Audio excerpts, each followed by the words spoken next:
this very pleasant part of the program.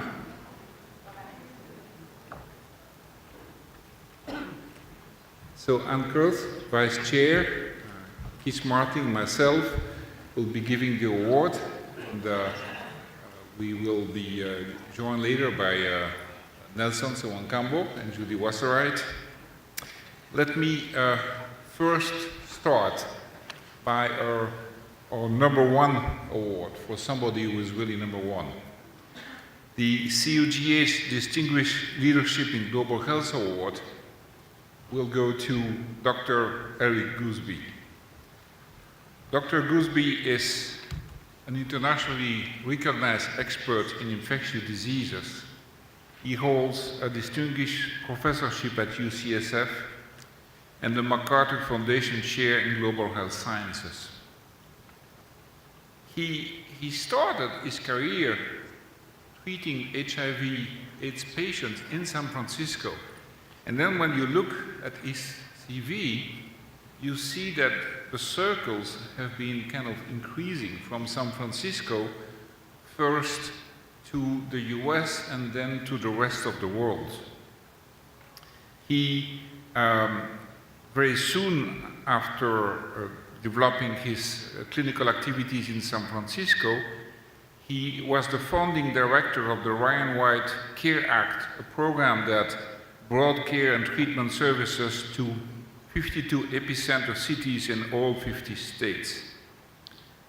Then from there, he became the director of the Office of HIV/AIDS Policy at HHS under Donna Shalala, and move on to serve in the Clinton administration at the White House as acting National AIDS Policy Director.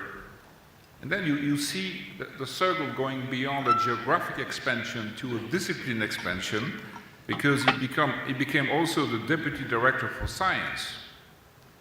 After working in the Clinton administration, he returned briefly to UCSF and couldn't stand just being there taking care of his patients, so he created the Pangea Global AIDS Foundation in conjunction with the San Francisco AIDS Foundation.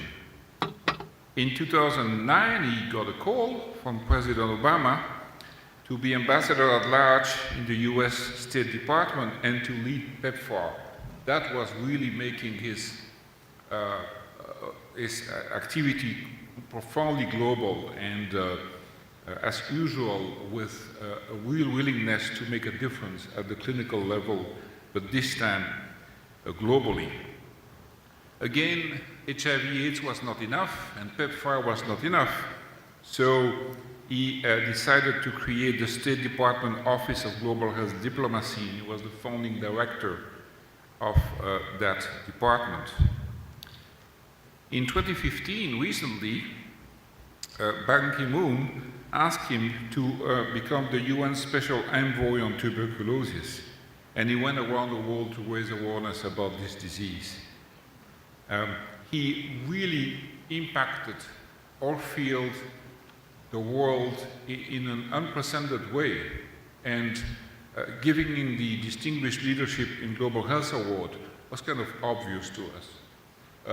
Our only question was, will he accept the award? And he did. So thank you so much for accepting this award, and please come forward. I will present you an award.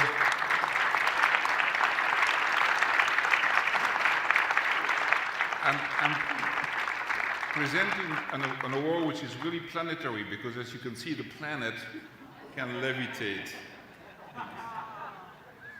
Please.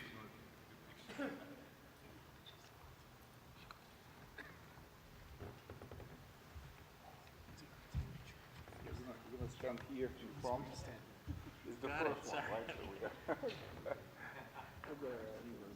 These directions.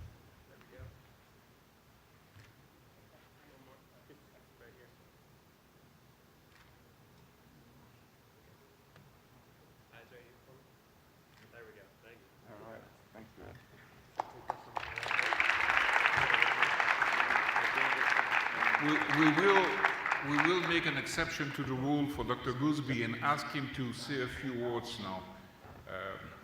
All the awardees are important, but you will be the only one speaking today.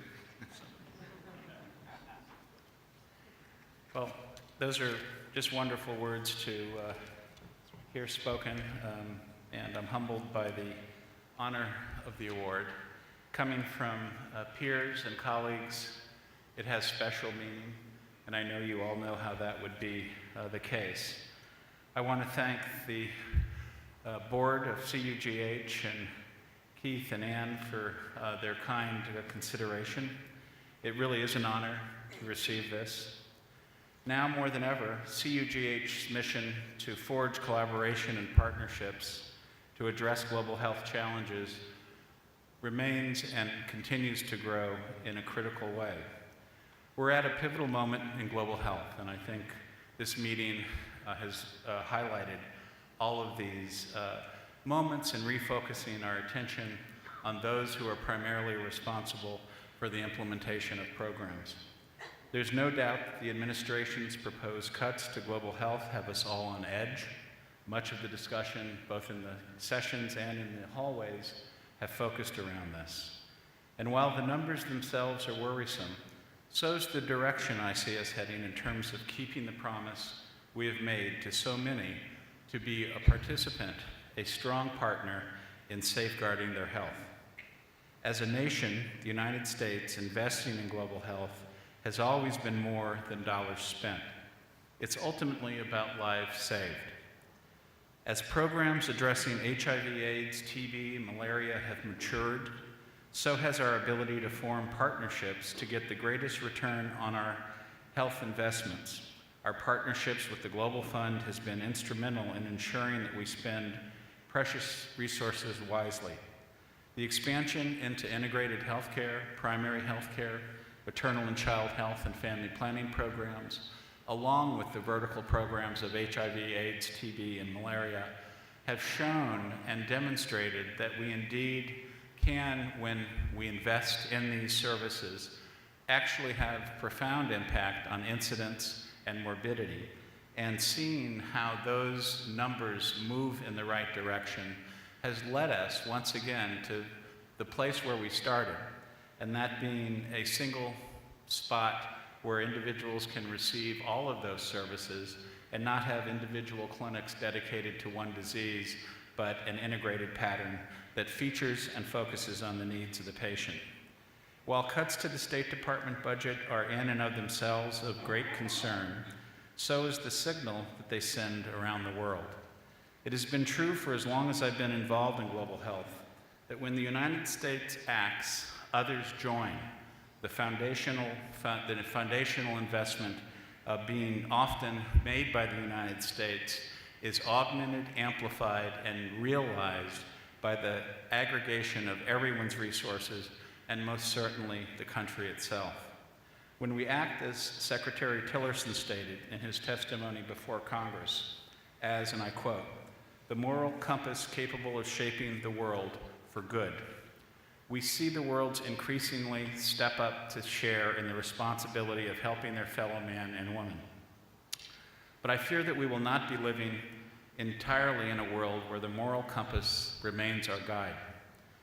Yes, our shared goal is to have nations in the position of being able to take care of their own people, but let me be clear, we are not there yet. We are getting closer to seeing a generation of individuals where the number of new infections for AIDS, TB, malaria in particular are dropping. But now as we pivot into an NCD-dominated disease crescendo, we need to better position ourselves to be able to diagnose and treat hypertension, diabetes, coronary artery disease, malignancies, etc. We're making real progress, but not enough. And new diagnostics in all of these diseases now need to be and become the platform to be able to diagnose and treat NCDs. We must acknowledge these successes while also recognizing that to get to the finish line, more resources are needed. We will continue to innovate, we will continue to squeeze every last penny, value for dollar, but we need to admit and not forget that the core investment needs to expand. But we must overcome the obstacle of finding the political will necessary to make global health the priority it needs to be to build a healthy and more secure world, with issues of equity and health disparities growing smaller. The time is now for us to take our collective energy and channel it for the greater good, and this ultimately means achieving universal health care. I want to make a challenge to the academic medical centers joining us today. I want to challenge you to embrace the opportunities and barriers to reaching UHC as part of your respective missions. We know that the disease burden occurs in the same countries caught in a vicious cycle of being unable to get their people diagnosed and treated. And most people with diseases simply do not benefit from the science that is already known. I believe that academic medical centers have an ethical obligation to be part of the response to the global burden of disease and the continued disparities present in each high-burden country.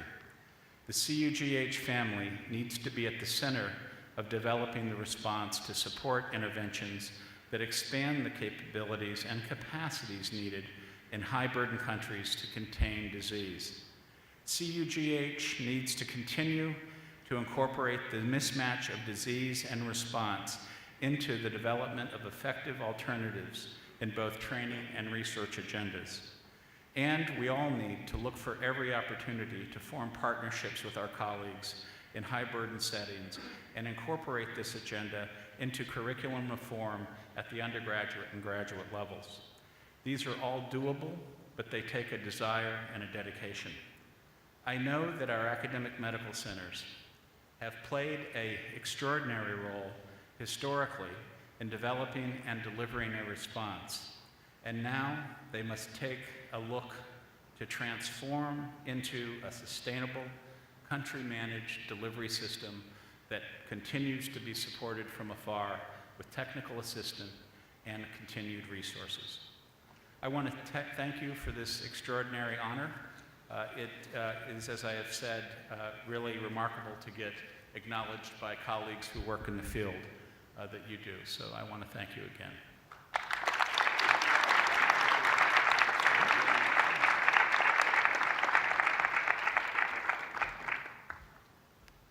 Next award are the Sewankambo Award. Who do you think should present the Sewankambo Award? Perhaps Nelson Sewankambo, please.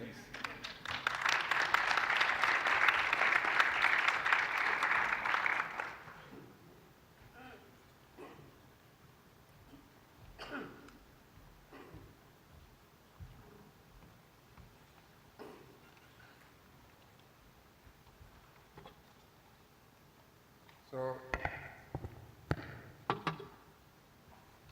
Dr. Bahati will be the first one to receive the award. He is a physician scientist and assistant professor of medicine and genetics at Stanford University. A 2014 ASH scholar and a 2016 Diamond Bryan Clinical Investigator Award winner. She currently leads a translational laboratory group in the departments of medicine and genetics at Stanford University. The goal of Bahati Lab is to understand the relationship between the human microbiome and the non-communicable diseases such as cancer and cardiometabolic disorders. In addition to our academic efforts, Dr. Bahati is committed to improving cancer care, education, and research in the resource-limited setting. She is the director of Global Oncology for Stanford Center for Innovation in Global Health and has also served as a visiting lecturer at the University of Botswana and Rocha Medical and Dental University. At Stanford, she has worked across disciplines to help support Stanford's first health hackathon and facilitate training opportunities for undergraduate medical students residents, and fellows in global cancer. She, along with Franklin Wang, is a co-founder of the non-profit organization Global Oncology. Go spearheads creative multidisciplinary projects focused on improving cancer outcomes in impoverished settings.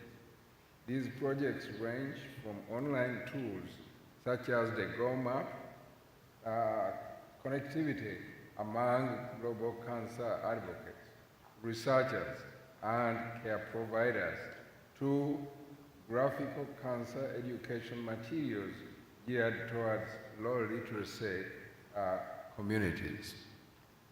Dr. Badi.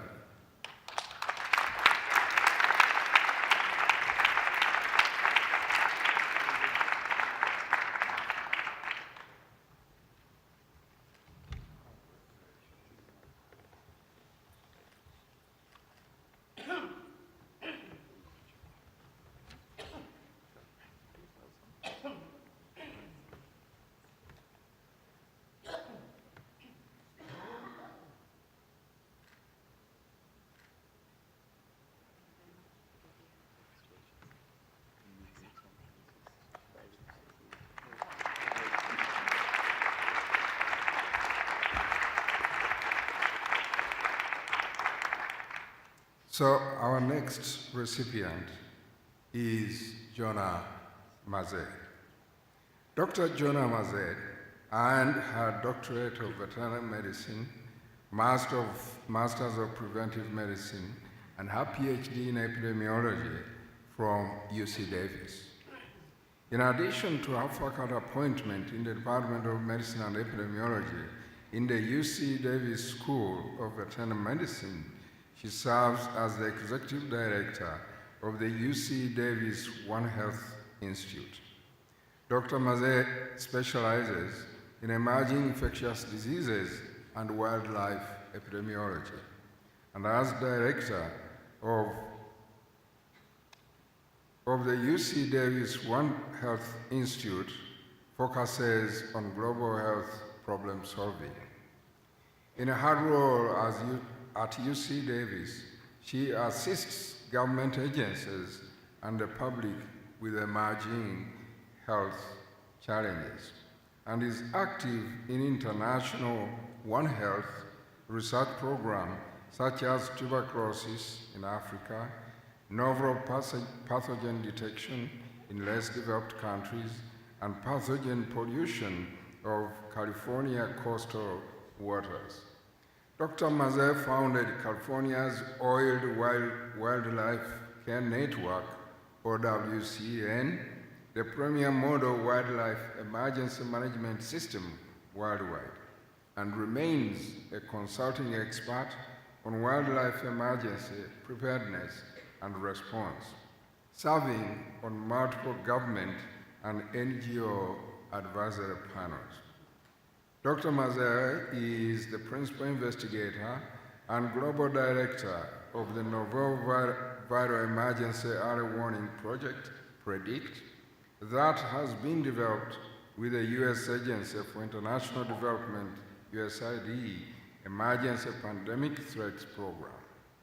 PREDICT is a $175 million multi-institutional transdisciplinary project in 31 developing countries that is contributing to global surveillance for emerging viral pathogens using geospatial modeling, genomics, molecular biology, epidemiology, and targeted field studies. She leads a network of global NGOs and government agencies to build capacity within PREDICT engaged countries to develop surveillance systems and complete the necessary research to halt the next pandemic like influenza, SARS, Ebola, and HIV that have preceded the program. Predicting where new diseases may emerge from wild animals and detecting viruses and other pathogens before they spread among people gives us the best chance to prevent new epidemics or pandemics, said Dr. Mazo. In 2013, she was elected to the National Academy of Medicine in recognition of her successful and innovative approach to emerging environmental and global health threats. Dr. Mazo.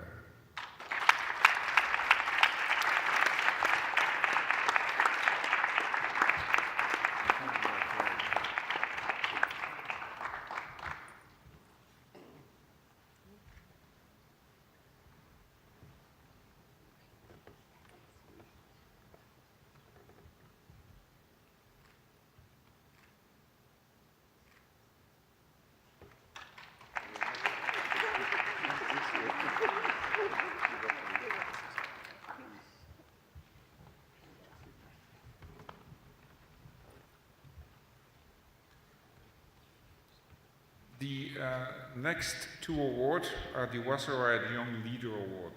So who do you think should present the Wasserite Award? Judy Wasserite.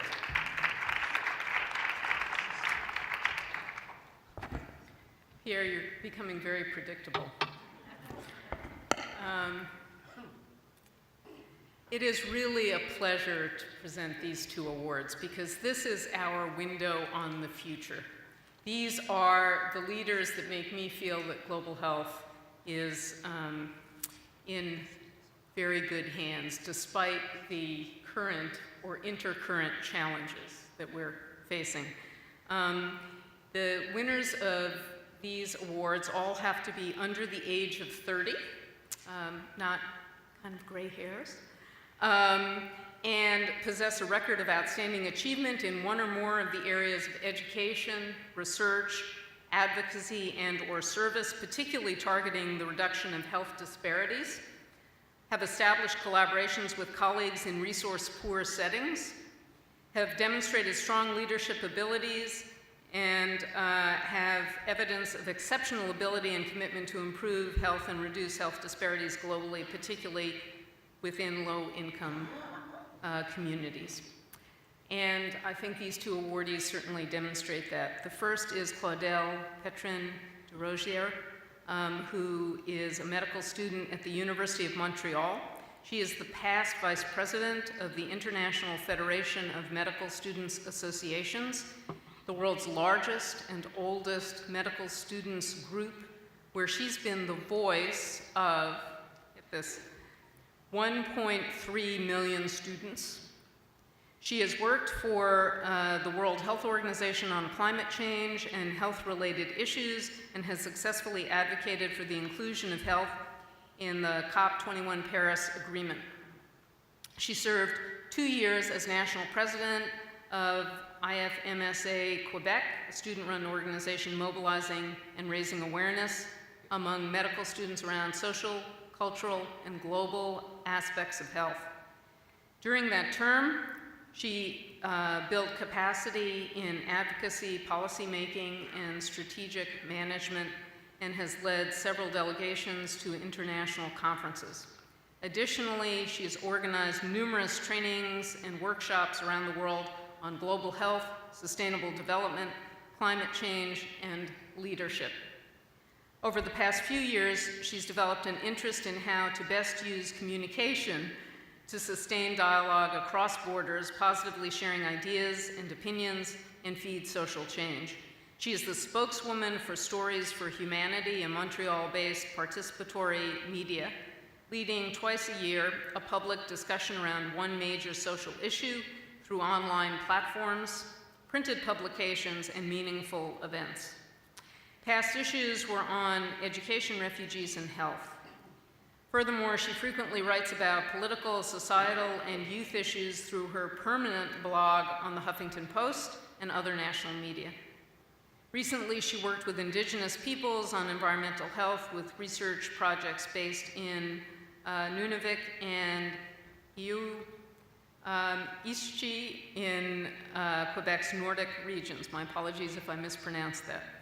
She is interested in pursuing a career in public health and in deepening her understanding of law, politics, and economics, in those areas together. She recently was elected as chair of a Congress that will welcome 1,200 international medical students and residents in August 2018 to Montreal.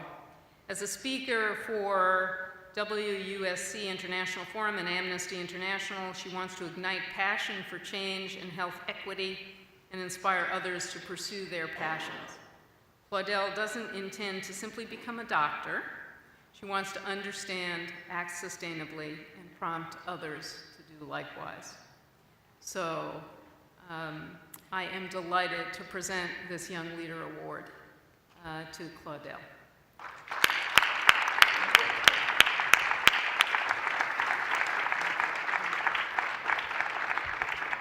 Congratulations. How impressive. Let me give that to you.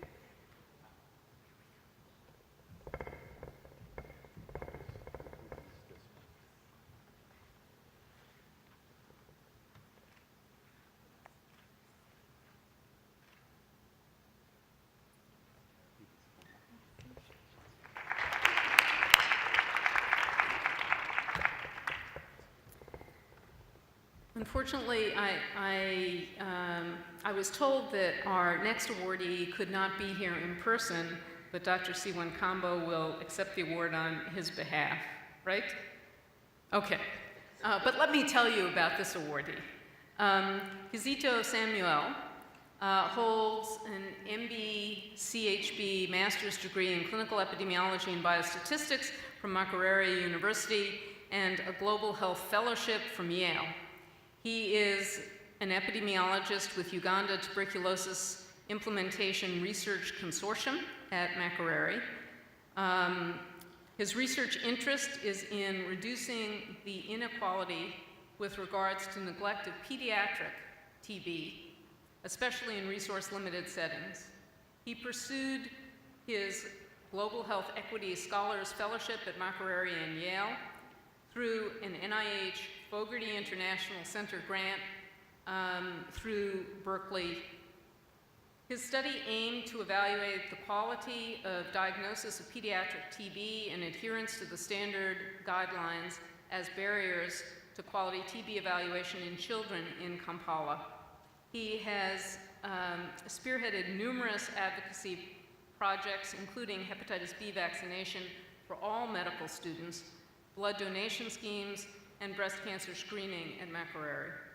He is currently working under a USAID-funded pediatric TB project at UTB-SP that aims at identifying barriers against diagnosis of TB among children in Kampala, generating and later evaluating interventions toward these barriers.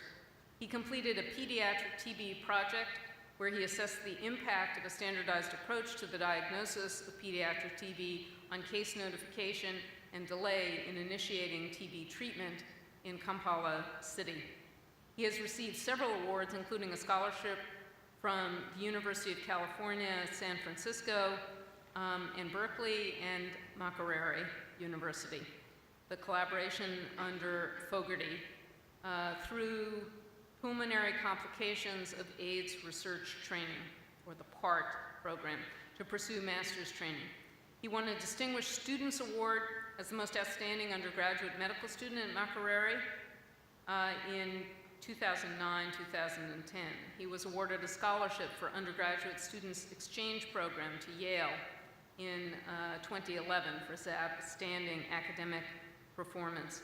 And then won an NIH-funded medical education for equitable service to all Ugandans, MEPI research grant as a sub-awardee. He was listed on the prestigious Vice Chancellor's list at the undergraduate and postgraduate level, having attained first-class degrees at both levels. He won a national scholarship from the government of Uganda for outstanding academic performance at high school to pursue his university education. So a wonderful career trajectory already. And Nelson, may I give you this award on his behalf?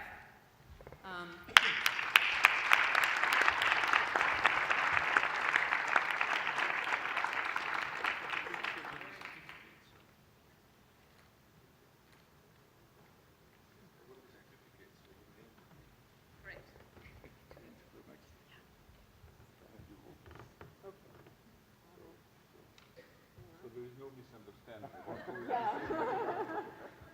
I think Young Leadership Award makes sense, but this is forever young. All right, I should For get a this. gray head. The next award are the Velji CUGH Award for Global Health, and you can predict what I'm going to say now. Anvar Velji, please present your awards.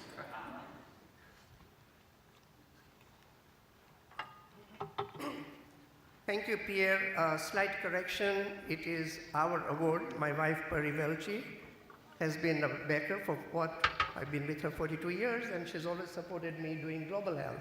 Thank you, Pari. I would also like to thank Keith Martin, Karen Lamb, Dalal Najjar, and the incredible help I have been given over the years to select the candidates. We have had a wonderful committee, and I'd like to thank the committee who diligently did their work, and it's voluntary work. Thank you very much, committee. Appreciate it.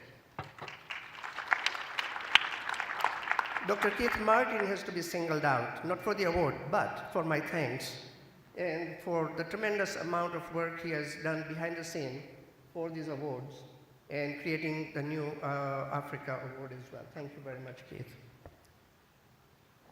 The recipient of the 2017 Emerging Leader in Global Health Innovation Award in the student trainee category is Leila Sudi, a global mental health researcher at Stanford University and pursuing her PhD.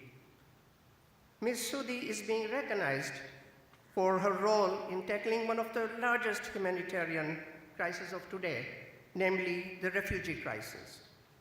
She has been a vocal advocate for the rights of refugees through several media in the United Kingdom and the United States, following news embargo in Aleppo. Recently, one of her articles was read in the United Kingdom Parliament. At Stanford, she proposed the creation of a multi-specialty refugee working group drawn from 30 faculty across various departments within the Center of Innovation directed by Dr. Michelle Berry. Ms. Sudi is being recognized today with the 27 Emerging Leader in Global Health Innovation Award for her bold ideas and leadership in global mental health, specifically as it applies to refugees.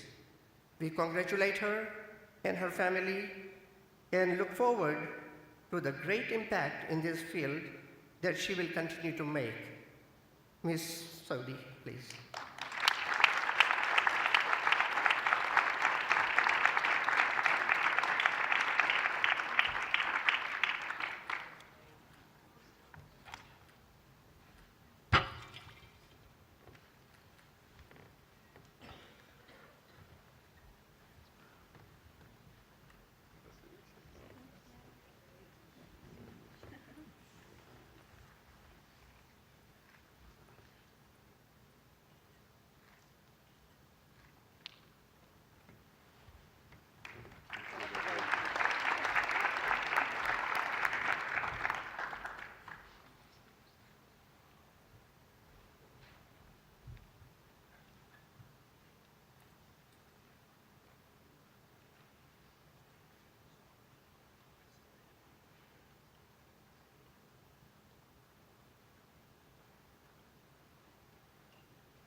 Okay, I've been directed to save some time here. Be as it may, we will announce the awardees and then later have a picture opportunity after the fact with everyone on the stage at a later date. The recipient of the 2017 Emerging Leader in Global Health Innovation, Dr. Inon Shankar, faculty and co-director, Global Health Program at the Ben Gurion University of the Negev, Beersheba, Israel. Dr. Shankar is being honored for his long, distinguished career in public health, pioneering efforts for peace building between the Israelis and Palestinians through HIV for bridge building, and his several innovative projects in AIDS prevention, through education and especially global access to voluntary male circumcision in Africa, impacting millions of lives. Operation Abraham Collaborative is a unique project and one of the most influential initiatives to serve World Health Organization, PEPFAR, and the World Bank. He also innovated medical simulation training using mannequins to train large number of surgeons and assistants in sub-Saharan Africa and elsewhere. Dr. Schenker, it is our privilege to present to you the 2017 Emerging Leader in Global Health Innovation Award. We would like to congratulate you on this and your family as well.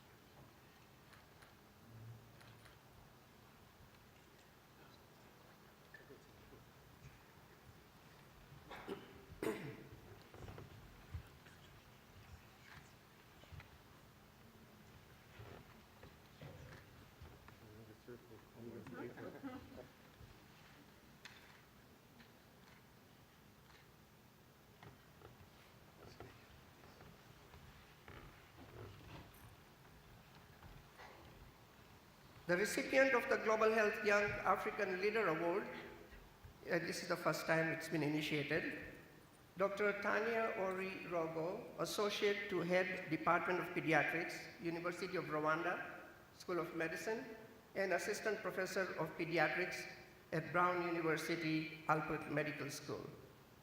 Dr. Rogo moved to Rwanda in 2013 to work in Human Resources for Health, Rwanda program, an innovative long-term capacity building collaboration between the Rwanda Ministry of Health and consortium of US academic institutions.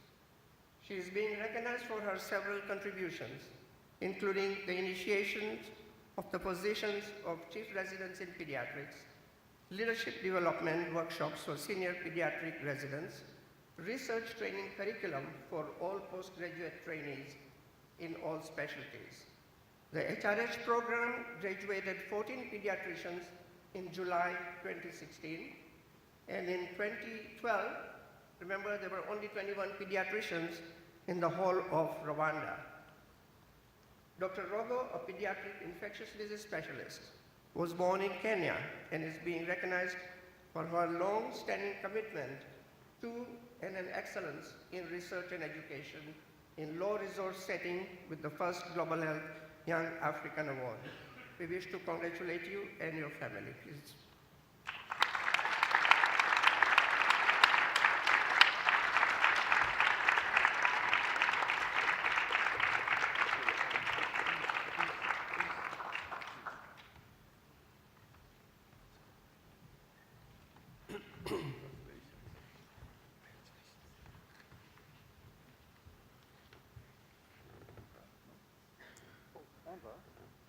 No, you sure you want to?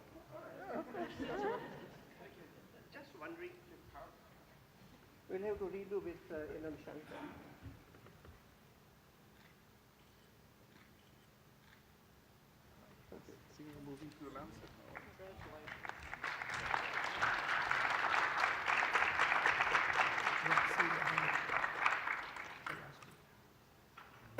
The recipient of the 2017 Global Health Excellence Award is Dr. Cynthia Howard, Associate Professor of Pediatrics, past Director of the Division of Global Pediatrics at the University of Minnesota. Dr. Howard spearheaded the creation of Global Pediatric Education and Enterprise at the University of Minnesota in 2005, and which evolved into the first academic division of Global Pediatrics in the United States. She also created the first competency-based pediatric global health curriculum. This model, originally developed with Global Health Education Consortium, has now been replicated by several CUGH member institutions.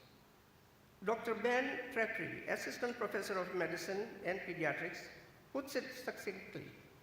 Dr. Howard truly embodies the virtues and promises of a career in global health and in education. She has touched countless lives and influenced the careers of countless healthcare providers over the past 3 decades.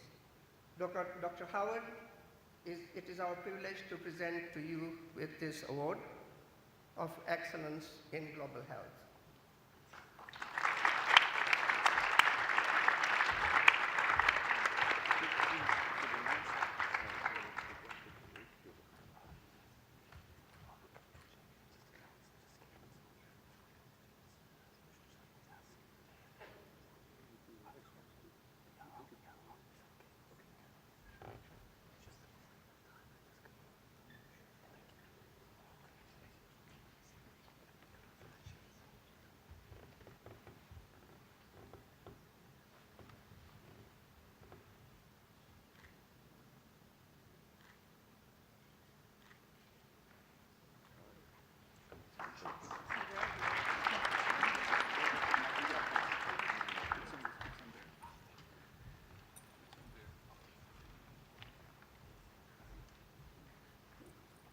Thank you very much, Anwar and Parvi. And to know that Anwar and Parvi came from East Africa, immigrated to this country, and you're just the ultimate American success story for what you're giving back. Thank you very much.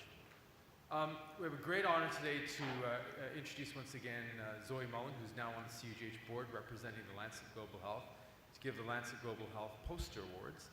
Zoe, thank you very much for being here and for your support for this, so please.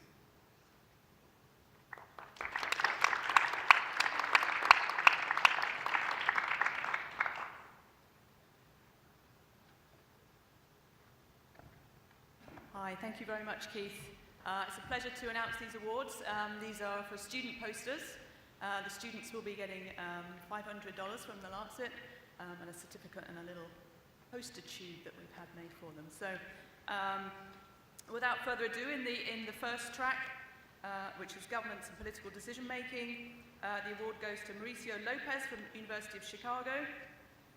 For a poster entitled Competing Solutions to Arsenic Contamination of Groundwater in Arai Hazar, Bangladesh, a cost-benefit analysis.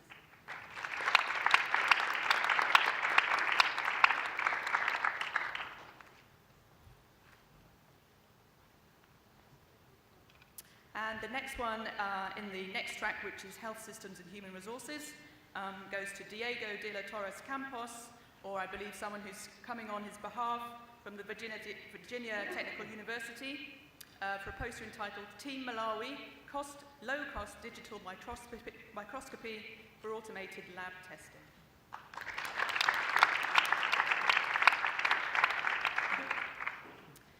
The next one goes in the track Infectious Diseases, goes to Ran van der Waal from McGill University for a poster entitled Bottlenecks and Red Tape Reduce Access to Government Support Programs by Botswana's Most Vulnerable Young Women.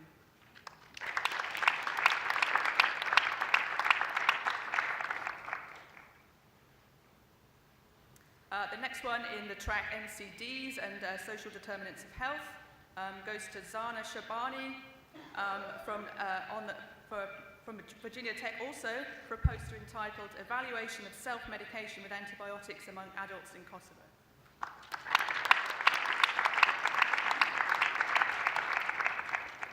And in the track Planetary Health, the award goes to Firoz Abdul Wahid from Tulane University for a poster entitled Dietary Exposure of Pregnant Women in Suriname to Pesticides in Produce.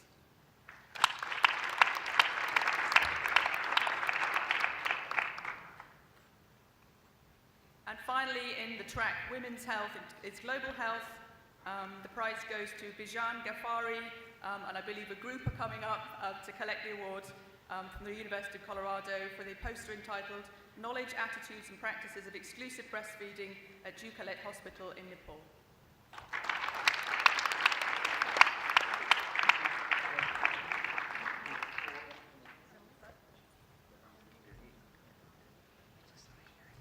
And the posters are still on view if anyone would like to check them out. Thank you.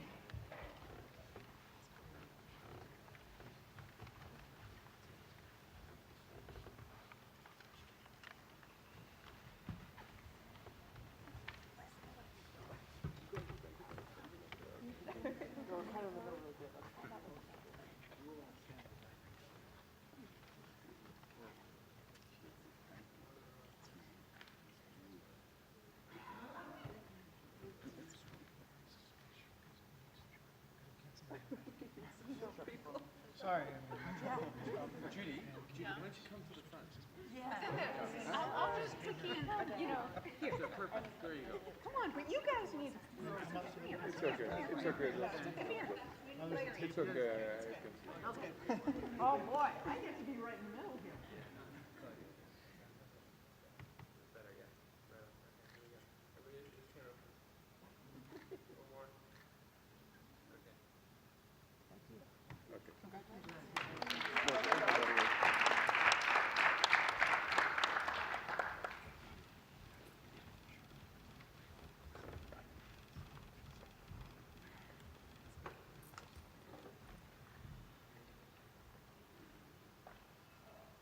Thank you very much, Zoe. And for those of you we're really indebted to Zoe, who's the editor of the Lancet Global Health, for publishing all the oral abstracts. So Zoe, thank you very much for doing that year in and year out.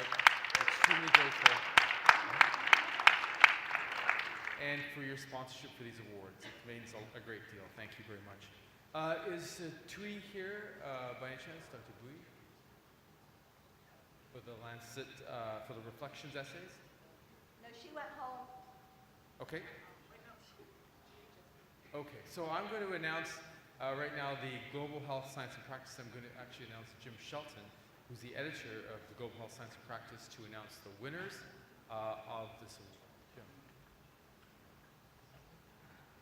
Okay, so the way the process works is that this will be the second year when the research committee reviews abstracts, and then we invite people to submit papers to our journal, and the research committee again reviews them, and we select winners in two categories, one at the sort of undergraduate and master's level, and the second at the doctoral level. And it doesn't guarantee publication, guys, just so you know, or gals. It still has to go through peer review and revision and so forth, but I can tell you it certainly gives you a really excellent shot. So, the first paper, which is actually at the undergraduate level, is, and I will tell the institution first, it's Columbia University on way to University of North Carolina, and then the title is Palm Oil in Myanmar, a spatio-temporal analysis of how industrial farming affects biodiversity loss and sustainable diet. So how's that for planetary health? And the winner is Christopher Nicholas.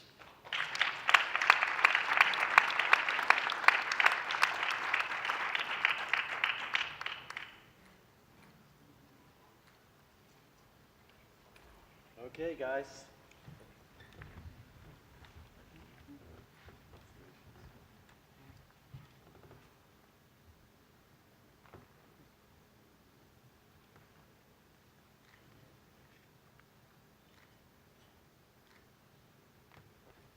I don't know about you, but I think Pierre has a really nice smile that he puts on. Okay. The winner of the doctoral level, the institution, is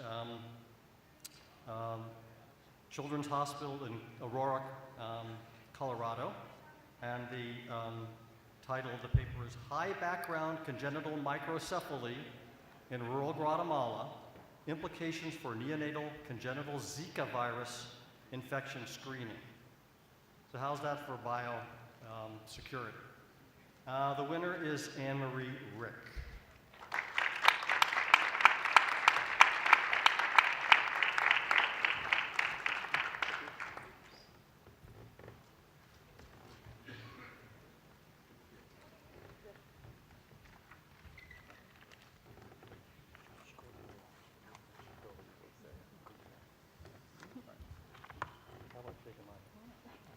There you go.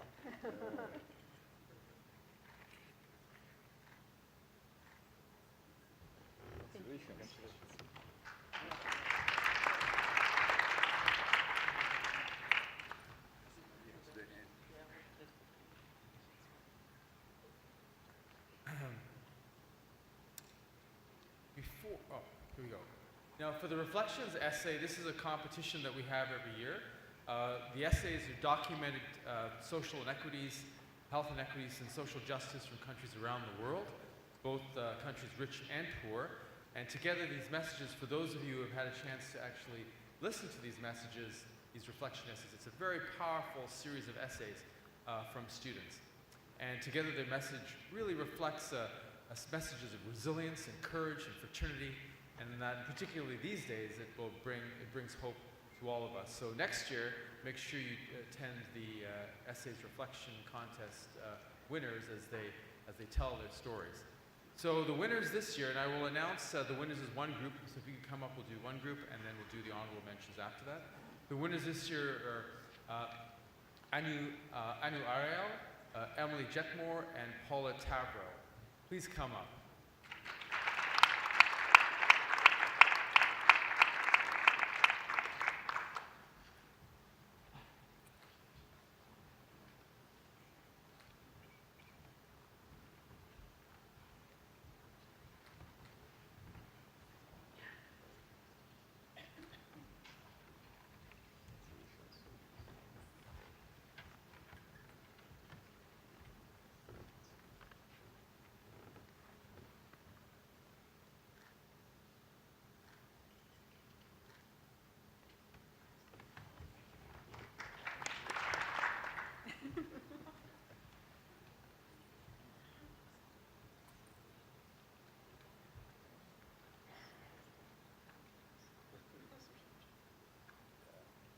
Go to the next slide, please. Thank you very much.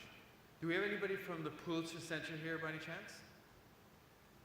If you are, please come up if anyone from the Pulitzer Center is here. So for the 4th year, we have run a competition with the Pulitzer Center for Crisis Reporting. The center, this is a video competition that we run where people are asked to tell their stories in powerful visual means in 5 minutes or less. It's an effort that we wanted to engage in to try to get researchers, to try to get you to tell your stories not only in prose, but to tell them in visual means so they'll have a chance to inform and move people. And I can tell you, if you have a chance to take a look at these, they're over in the media room where the NEPI photographs are. Please take a look at those videos. They're on a reel all day long. They're short, take a look at them. They're inspiring, they're powerful. So there are 2 categories. In the advocacy category, the winner for Best Foot Forward in Kids Against Malaria and the honorable mention are 10,000 happy birthdays. So the winners of those, please come up. Thank you.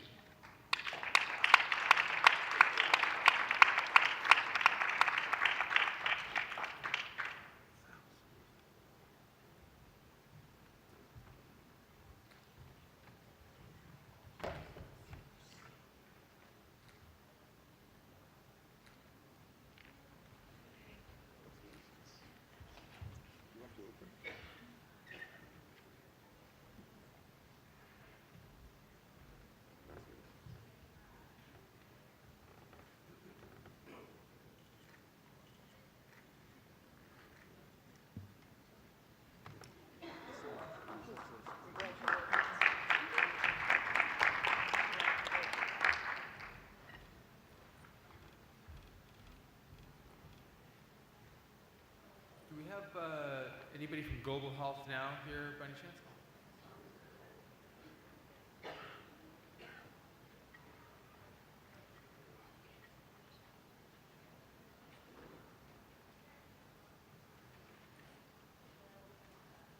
I missed one. So in the innovation category, if you could roll that slide back one. So the other category was innovation for the Pulitzer Center CUGH Video Competition Awards. And in the innovation category, the winner is the story of cholera. And honorable mentions are postpartum hemorrhage management in home delivery settings in Chitral, Pakistan, and the Baylor Global Health Initiative's SmartPad. So if anybody's here who is in the innovation category, the story of cholera, please come up.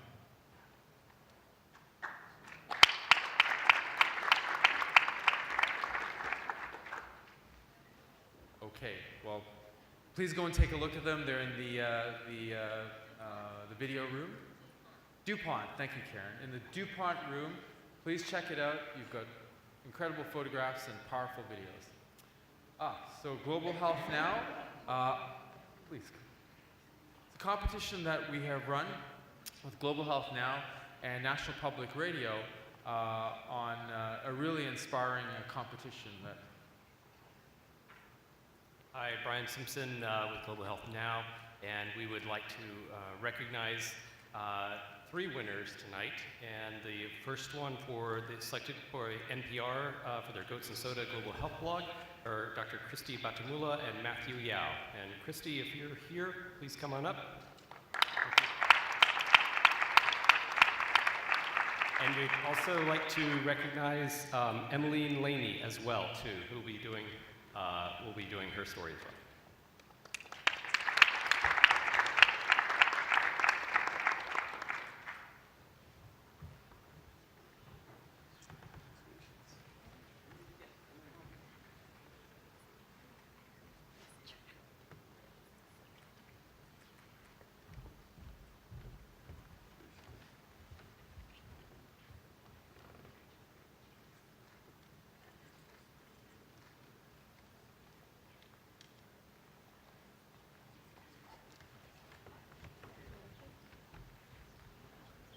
That competition of Untold Stories received over 180 submissions for Untold Stories in Global Health, and a previous winner actually was the issue was taken to the WHO, where it caused the WHO to pass a motion with regard to the issue at hand. And so, much thanks to Brian and Dana, who's there. Dana, for Johns Hopkins Now, Global Health Now. Thank you very much.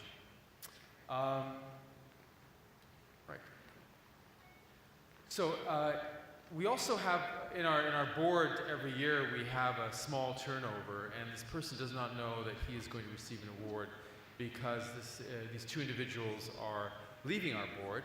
One is Dr. Mohammed Zaman from Boston University, who is an engineer and is leaving our board, at least for now. And he can't be here right now, he had to go home. And so we're extremely grateful for all of the work that Dr. Zaman has done for us. He will remain on our membership committee as its chair. And the other person is Dr. Nelson Siwan Kambo. Dr. Siwan Kambo has been an incredible person also on our board. Nelson, as you know, is the co-host of this conference, the first person from an LMIC institution to co-host our conference with us on a yearly basis. We cannot express, Nelson, our gratitude for what you have done, what you will continue to do with CUGH, working with AfroHealth, working with NEPI, working with MEPI, the countless ways that you have brought in students, advised us, informed us, and guided us. Nelson, thank you very much. So on behalf of all of us at CUGH and the board, we would like to present you with a small token of our appreciation.